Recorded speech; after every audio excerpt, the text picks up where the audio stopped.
doctora María Eugenia Po Llanillo, directora de embriología y directora general de Igenomix México, y el doctor Jorge Santibáñez, que es biólogo de la reproducción, director médico del Instituto para el Estudio de la Concepción Humana. Antes de entrar en dimes y diretes, a mí me gustaría, que fue la reflexión en un principio en el programa, ¿hasta dónde es capaz el ser humano de lograr tener un hijo? Pues en realidad, cuando una pareja se plantea tener un hijo, es capaz de hacer lo inimaginable para lograr el objetivo. Inimaginable, aun no teniendo los recursos económicos, hacen lo que sea para lograrlo. Cuéntanos una historia, María Eugenia, que hayas vivido. Pues, para entender.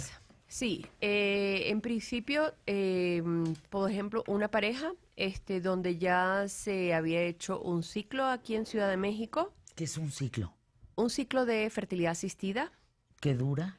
Un ciclo de fertilidad asistida dura aproximadamente como 3/4 partes de un ciclo menstrual, ¿ok? La mujer empieza el ciclo de estimulación con hormonas para aumentar el número de óvulos que le vamos a sacar. Y después se hace la inseminación artificial, después se hace el cultivo embrionario y después se hace la transferencia embrionaria y después aproximadamente 12 días después de esa transferencia embrionaria se hace la prueba de embarazo. Más o menos eso lleva el tiempo de un ciclo menstrual. Bien. ¿Okay? Entonces, esta pareja ya llevaba un ciclo. Claro, se hizo un ciclo aquí en Ciudad de México, es donde yo la conozco porque me llaman para hacer, la paciente ya tenía 39 años. Y el marido 42, entonces ellos me llaman para hacer el diagnóstico genético de sus embriones porque la paciente había leído que ya para su edad era necesario hacer ese estudio para poder incrementar las probabilidades de éxito. Yo le hago su estudio, logramos un embrión normal, se le transfiere, no logra embarazo y bueno, se plantea entonces irse a Estados Unidos. Para irse a Estados Unidos significa que por lo menos tenía que tener en el bolsillo preparados unos $30,000 para poderse hacer lo mismo que a lo mejor... Otro ciclo. Otro ciclo. Más el tema de vivir allá, mudarte. Efectivamente, No, efectivamente. vas y vienes, ¿no? No es solo, exacto, imagínate desplazarte casi 20 días a Nueva York, nada más y nada menos, que es donde tenemos un médico mexicano, que es el doctor Sandler, en RMA Nueva York. Que es donde van la mayoría de las pacientes mexicanas que recurren a Estados Unidos. Y bueno, le hacen allí su ciclo, le hacen también diagnóstico genético preimplantacional a sus embriones, no tiene embriones normales, con lo cual se regresa a México sin transferencia, ¿ok? No tiene embriones normales para transferir, con lo cual se vuelve endeudada porque había pedido $30,000 en préstamo y bueno, pues regresa a México. Me había conocido, fue su cumpleaños, yo la felicité y le dije, pues chica, feliz cumpleaños, pero el tiempo pasa, ¿qué piensas hacer? Ya para eso había alcanzado sus 41 años. No, ya, espérame tantito, sí le Claro. vas pensando, porque ya no solo, ya se involucran otros factores. Claro, entonces en ese sentido, pues me dice, tienes toda la razón, Po, a mí todo el mundo me llama Po. Y me dijo, tienes toda la razón, Po, no puedo seguir esperando, lo pienso. Y bueno, desde mi posición y con la clínica que le recomendé, hicimos una ayuda a esta paciente para que pudiera hacerse un nuevo ciclo. Desafortunadamente hicimos el ciclo, pero una vez más no tuvo embriones normales para transferir. A día de hoy, esta paciente empezó su estrategia de adopción con 5 agencias simultáneamente. Estaba que se volvía loca, ya no era el estrés de lograr embarazo y buscar recursos para hacerse los tratamientos, sino pues todo el papeleo, los cursos que les implica la adopción aquí en México. Y maravillosamente, cuando se desliga del objetivo que era lograr embarazada y los tratamientos de fertilidad, logra quedar embarazada de forma natural. Okay. No, bueno. Increíblemente, esta paciente a día de hoy tiene 10 semanas y 6 días. ya le estamos haciendo su prenatal no invasivo, que es una muestra de sangre de la mamá. Podemos determinar si el bebé viene normal. ¿Qué pasa? ¿Por qué hay esta necesidad en un ser humano de a costa de lo que sea? ¿Por qué pasan por estos viacrucis para después pensar en la posibilidad de una adopción? ¿Qué hay dentro de esas personas, pues? ¿Es sano? Yo considero que la mayoría de las pacientes, principalmente las mujeres, cuando nacen, tienen una perspectiva, y cuando ellas llegan a la edad reproductiva, ellas generalmente, su deseo es, uno, encontrar una pareja, y dos, ser mamás. Entonces, desafortunadamente, las pacientes tienen que pasar muchísimo tiempo antes de llegar con las personas indicadas. Y desafortunadamente, cuando llegan con las personas que se dedican como tal a técnicas de reproducción asistida, ya son pacientes en las cuales la calidad ovocitaria, está muy disminuida.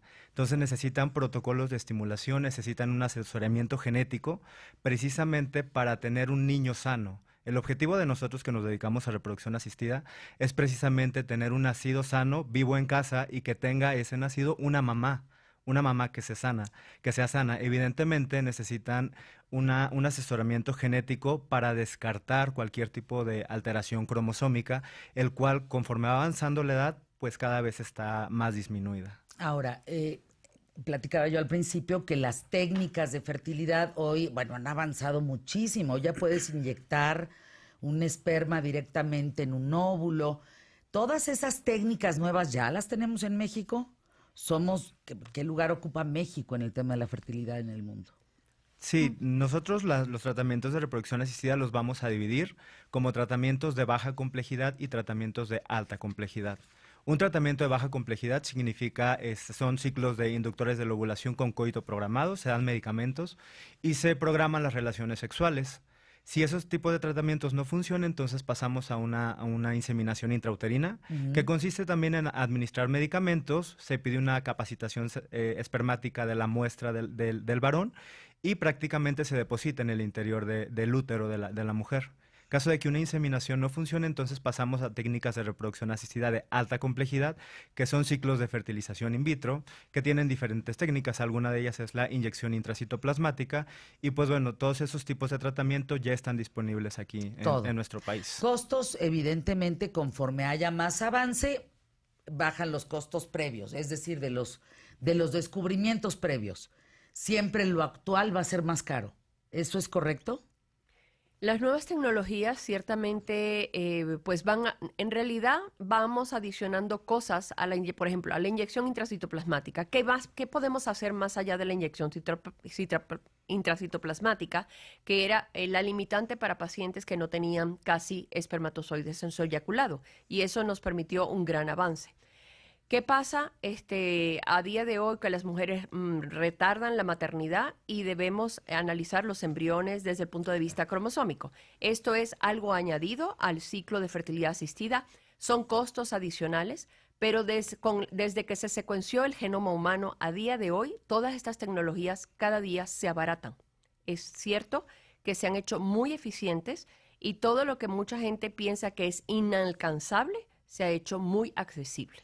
Déjenme ir una pausa, por favor. Más que tenemos esta plática con la doctora María Eugenia Po y el doctor Jorge Santibáñez.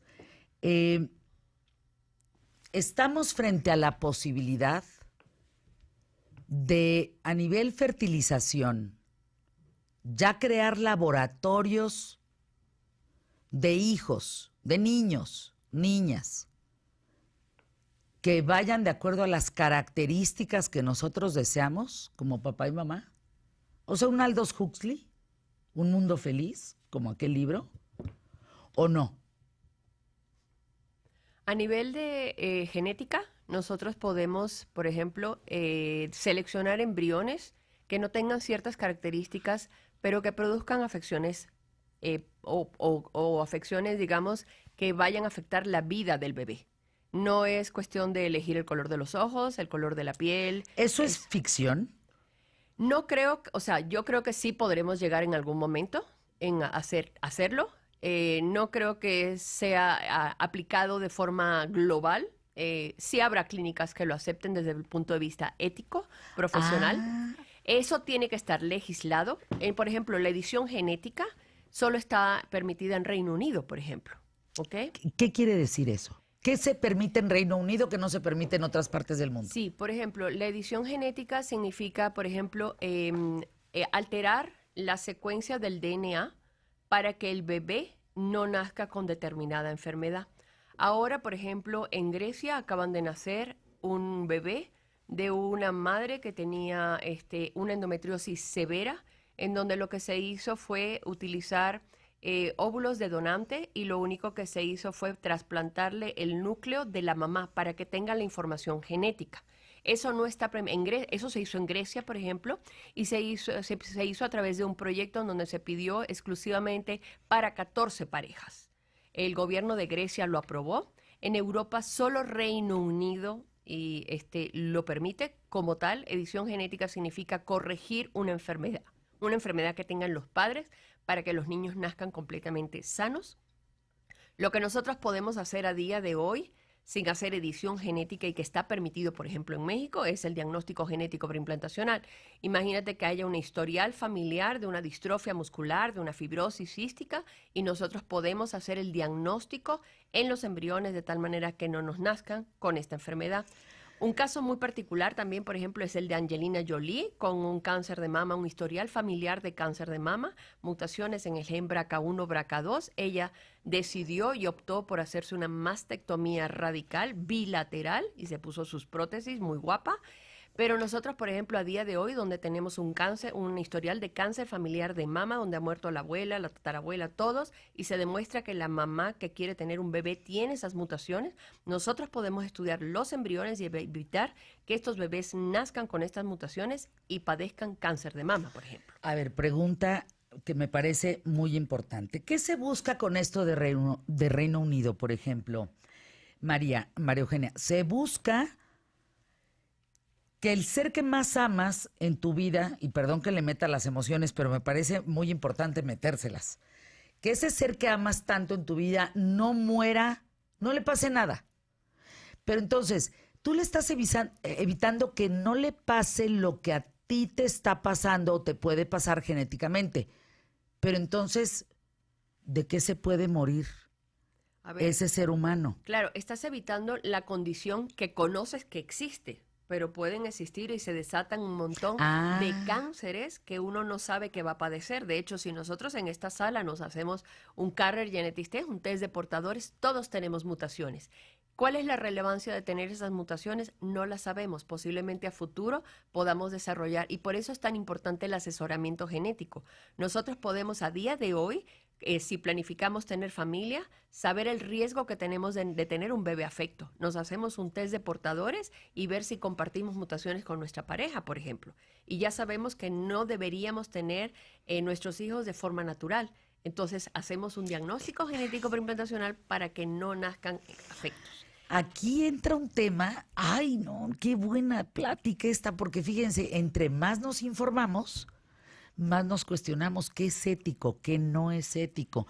¿Es ético el ojo verde en un ser que yo quiero como hijo? ¿O es ético que no tenga el cáncer que a lo mejor en mi familia o la diabetes en mi familia existe? Pero entonces, a partir de él o ella, se va a empezar a desarrollar en el historial clínico de la familia otras enfermedades.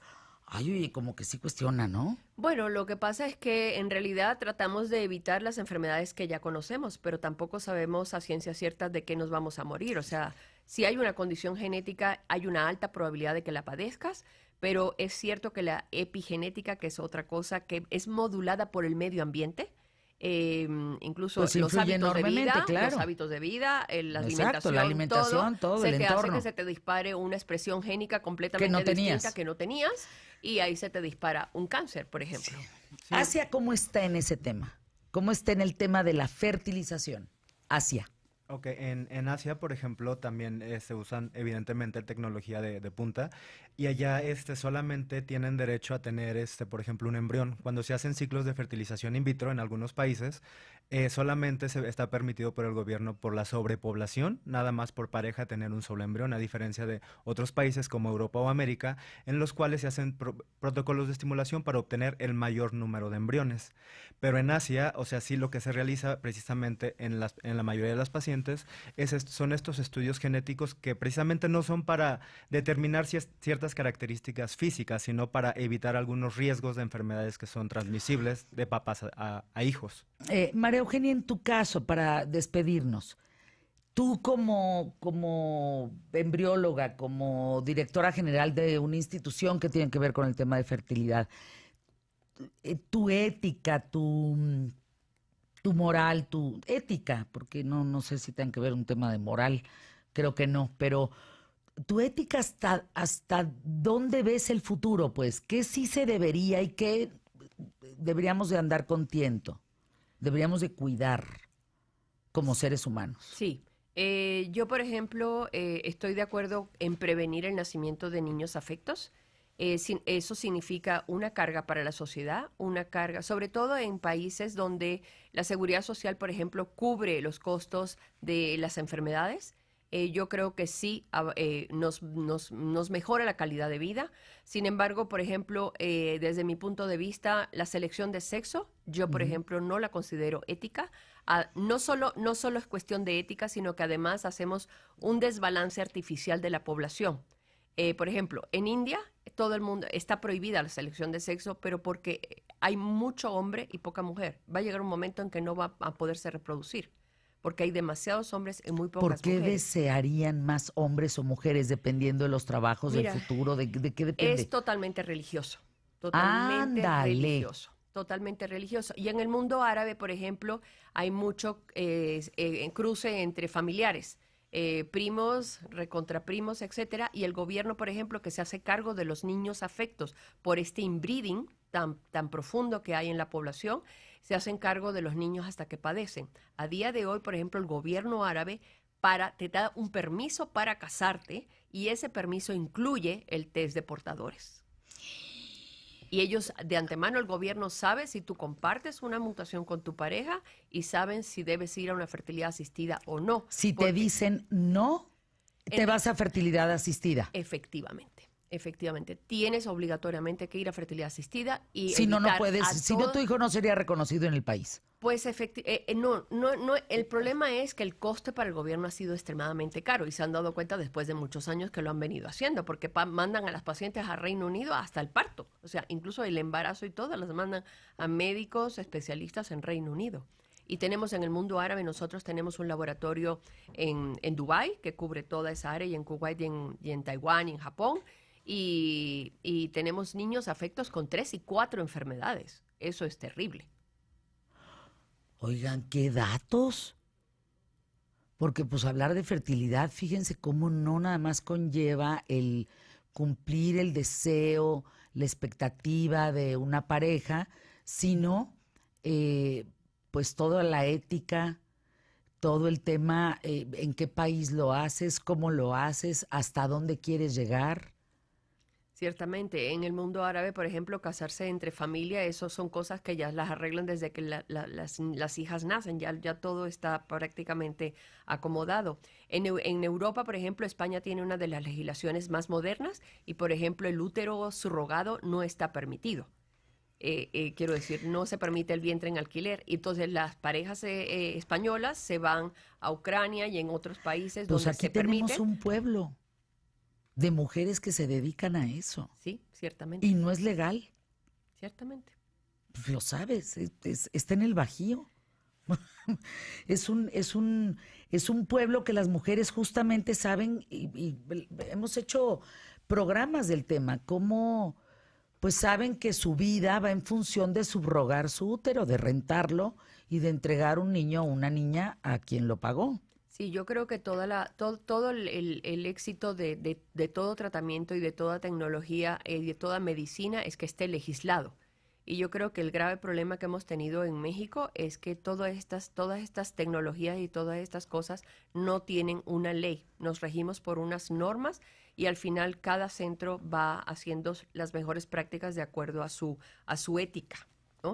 Es muy importante, hay un proyecto de ley que esperemos que sea aprobado próximamente en septiembre. Ahora, para despedirnos, bueno, vamos a una pausa y regresamos a despedirnos aquí en ¿Qué tal, Fernanda? Con la doctora María Eugenia Po y el doctor Jorge Santibáñez. Por cierto, paréntesis, Aristóteles Núñez, te mando un abrazo. No, bueno, ¿cómo no tengo 30 años, mi querido Aristóteles?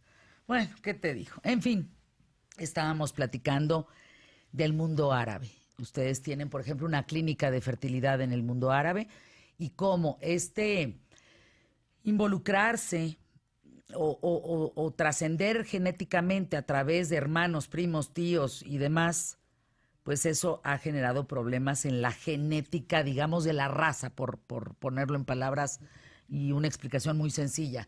Entonces ya tiene que haber protocolos para ver si tú te estás casando con alguien compatible para que no nazca un ser con problemas genéticos. Efectivamente. Cabe mencionar que Genomics es un laboratorio que tiene tecnología de genética aplicada a medicina reproductiva. No somos clínica de fertilidad como tal. Nosotros damos apoyo a clínicas de fertilidad para implementar todas estas nuevas tecnologías. Y en el mundo árabe, ciertamente, uno de nuestros servicios, que es el Carrier Genetics Test o el test de portadores, donde nosotros podemos prevenir el nacimiento de niños afectos. Y en el mundo árabe, para evitar pues el nacimiento por el gran entrecruzamiento que hay entre consanguíneos. Exacto. Primos, para que la gente lo entienda, primos segundos, primos hermanos. El gobierno ha decidido implementar esto como una ley en donde para casarse deben hacerse el test de portadores. Y hemos firmado un acuerdo con el gobierno árabe en donde el test que se utiliza es el test de Genomics. De tal manera que sabemos cuál es la estrategia. O sea, si la pareja comparte mutaciones, sabemos cuál es la estrategia a seguir para que les nazca un bebé sano. ¡Wow! India, Asia, decíamos, ya no es actual esta versión de que solo puedes tener un hijo. Justamente Asia ya está abriendo las puertas para poder tener más. Sí, también por un tema de... Bueno, no sé cómo se podrían acabar si son 1.500 millones. Es decir, más bien habría otros problemas, que todos esos jóvenes puedan estudiar, que todos esos ancianos o gente de la tercera edad tenga pues atención, en fin. Pero bueno, está abierto a tener ya más hijos. Sí, el gran problema que había en China es que además que se permitiera tener solo un hijo y además se le daba prioridad a tener hijos varones. Entonces, evidentemente, eso ha desequilibrado la población y ellos muy estratégicamente han abierto como la veda, digamos, ¿no? De poder tener un segundo hijo y se han dado cuenta que necesitan niñas en su población, porque si no, no se van a poder perpetuar. Ahora, en el caso del mapa mundial, pues, o sea, del mapa del mundo, en el sentido de ¿quiénes no quieren tener hijos? ¿Quiénes están teniendo hijos de más? Pensando en que no todos tienen las mismas condiciones de alimentación, de estudio, de salud, de seguridad. Allí es cuando se habla de hijos de más, ¿no? ¿Cómo está el mapa en el mundo? En cuanto a la casuística de infertilidad, ¿te refieres? Sí, o que, por ejemplo, en Alemania quieren tener hijos. ¿O prefieren ser una población de gente grande? Gente adulta. Fíjate que ese es un comportamiento a nivel europeo, donde la población ciertamente está envejeciendo. Eso lo vemos en España. Yo que soy española, te lo puedo decir. No ves niños, ¿verdad? No. Y cuando pasas el charco te ves rodeada de niños. A mí eso me llama mucho la atención. Pero sí, y sobre todo se plantean tener apenas un niño. Todas lo tienen a partir de los 40 años. Todo el mundo tiene que recurrir a técnicas de fertilidad asistida porque no logran embarazarse. ¿Qué estás diciendo? Sí. ¿En Europa? Sí. En Europa te estoy hablando que en España no hacemos menos de 200,000 ciclos al año. ¿Qué estás diciendo? Sobre todo porque además tenemos turismo reproductivo. En España es un país referente en reproducción asistida. Y tenemos lo que llamamos, además del turismo, porque España es bella y merece la pena visitarla. Queda claro. Vamos todos a España, eso no, no hay manera. Nos visitan, aprovechan y se hace lo que se llama el turismo reproductivo. Aprovechan unas vacaciones y van y se hacen un tratamiento de fertilidad. En España tenemos el grupo más grande de fertilidad del mundo, que es el grupo del Instituto Valenciano de Infertilidad, ahora combinado con RMA. Oye, María Eugenia, a ver, espérame tantito. ¿Qué datos para quienes te estamos escuchando? ¿Qué está pasando en las mujeres y en los hombres que quieren tener un hijo en España? Que entonces tienes 200,000 fertilizaciones al año. ¿Es la alimentación? ¿Es el área geográfica? ¿Es el GPS? ¿Qué es? No, en realidad es un problema de retrasar la maternidad. Postergar la fertilidad. Exactamente, es retrasar el momento en que quieres ser madre. Nadie se plantea a día de hoy, como en nuestra época y en nuestra generación, tener un hijo antes de los 30 años. Nadie se lo plantea. Cuando te lo planteas, estás en los 40 años y tu reserva ovárica está disminuida, tu calidad ovocitaria también. Y increíblemente se ha empezado a reportar que la edad del hombre también repercute. Solo que está un poquito... en la mujer el punto de corte son los 35 años, que cae como si nos tiráramos por un barranco. En el hombre es a partir de los 45. Hay un estudio espectacular americano de más de 40 niños nacidos de papás... Hombres mayores de 40. No te imaginas los riesgos que tiene un bebé nacido de padre de edad paterna avanzada. Sí, hay que tener en cuenta que, por ejemplo... Oye. De autismo, de diabetes, de diabetes gestacional, de preeclampsia, no te imaginas lo que hay. Sí, hay que tener en cuenta que, por ejemplo, la mejor edad reproductiva para tener el primer bebé precisamente es entre los 23 y 25 años. Biológicamente hablando. Con razón.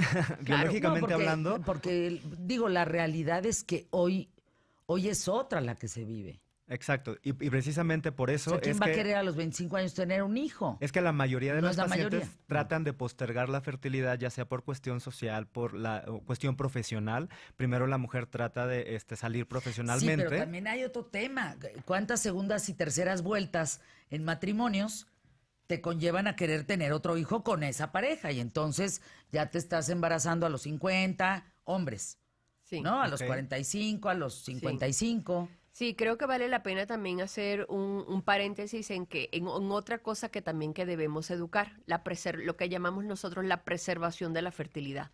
Y es educar a nuestras chicas jóvenes en que pueden congelar sus óvulos y ser mamá a los 40, pero con los óvulos de los 25 años. Eso es sumamente importante. Esa es otra materia que también tenemos que darle mucha difusión. A día de hoy, cualquier chica joven por debajo de los 30 años, yo lo recomiendo hasta los 32, 33 años. Que guarde sus óvulos. Que guarde sus óvulos. ¿Eso cuesta mucho? Pues yo no sé mucho a nivel de clínica, a lo mejor el doctor Santibáñez pueda tener más idea. Más o menos, aproximadamente unos 50,000. La pesos. Congelación, sí, 50,000 ¿La congelación pesos, de cuántos? de los óvulos. Eso ya depende del número de óvulos que se tenga, por ejemplo, en un ciclo. En una paciente joven, normalmente podemos tener entre 10 a 15 óvulos y prácticamente ese es el costo. Por ejemplo, ¿y caducidad? ¿Cuánto duran esos óvulos? Los óvulos pueden estar años congelados. Al momento de que la paciente, por ejemplo, si quiere venir a congelar a los 25 años, puede venir por sus óvulos a los 40 años y precisamente se implantan, pero con la calidad de una paciente joven. No, bueno, ¿Qué historias?